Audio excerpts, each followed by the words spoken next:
Bathroom లేవు, ఇల్లు లేవని లేవు అని చెప్పండి. ఏంటమ్మా మీకు సమస్యలు ఏంటి ఇక్కడ?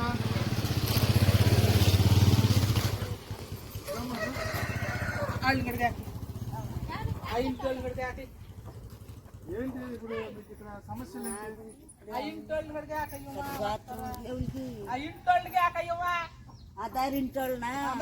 వస్తారులే ఇక్కడ నువ్వు చెప్పు. మామూలుగా నీ సమస్యలు ఇక్కడ ఏం సమస్య?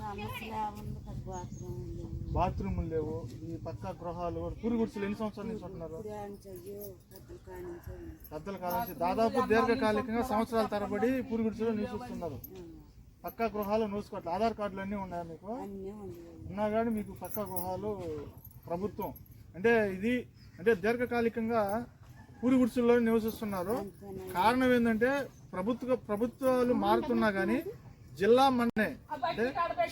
మండల అధికారులు నిర్లక్ష్యం వల్లనే మా గిరిజన నిరుపేద యానాదులు పూరి గుడిసెలలోనే మగ్గిపోవడానికి కారణాలు ప్రత్యక్ష సాక్ష్యాలు. వీరు ఇది వచ్చి చందోలు గ్రామం,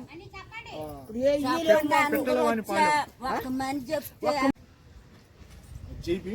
నా పేరు సౌటూరు శ్రీనయ్య, పటేల్ నగర్ యానాది మహానాడు రాష్ట్ర అధ్యక్షులుగా పనిచేస్తున్నాము. ఇప్పుడు మనం వచ్చున్నాము పిట్టలవానిపాలెం చందోలు గ్రామం గిరిజన కాలువ కట్ట సంఘం దగ్గరకు వచ్చున్నాము. చందోలు ఇక్కడ ఏమ్మా ఎన్ని సంవత్సరాల నుంచి ఉంటున్నది పూరి గుడిసెల్లో?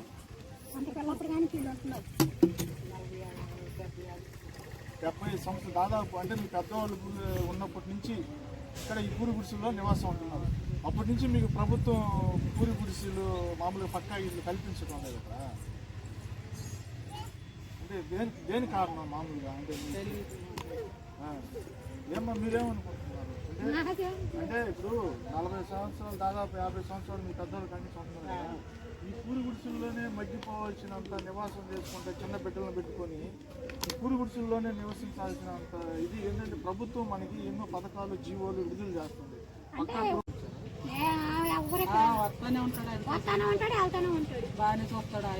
చూస్తారు కానీ మీకు ఈ శాశ్వత గృహాలకి కొంచెం పట్టించుకోవట్లేదు ఇక్కడ అధికారులు. సరే అమ్మా, మేము తెలియజేస్తాం ఉన్నతాధికారులతో మాట్లాడి. మీకు ఇక్కడ చందోలు కాలువ కట్ట 2 కాలువలు అదే ఆ పక్క ఇంకా ఏమేమి సమస్యలు ఉన్నాయి ఇక్కడ ఉండేది చెప్పండి. బాత్రూమ్ లేవు, ఇంకా నీళ్ళు వస్తాయి, మంచి నీళ్ళు, కరెంటు ఏంటంటే పక్కా గృహాలు. ఇంకోటి వచ్చి ఏం చెప్పారు, బాత్రూములు. వీళ్ళకి ఇక్కడ చందోలు కాలువ కట్ట సంఘం ఆ పక్క ఈ పక్క 2 వైపులా ఉన్నారు. వీరికి ముఖ్యంగా బాత్రూములు, పక్కా గృహాలు మాకు ప్రభుత్వం ద్వారా కల్పించాలని చెప్పి ఈ గ్రామస్తులు కోరుకోవడం జరుగుతుంది. ఖచ్చితంగా వీరికి పటేల్ నగర్ యానాది మహానాడు అండగా ఉండి సపోర్ట్ చేసి వీరికి ప్రభుత్వ పథకాలు అందేలా అండగా ఉంటుందని మేము తెలియజేయడం జరుగుతుంది.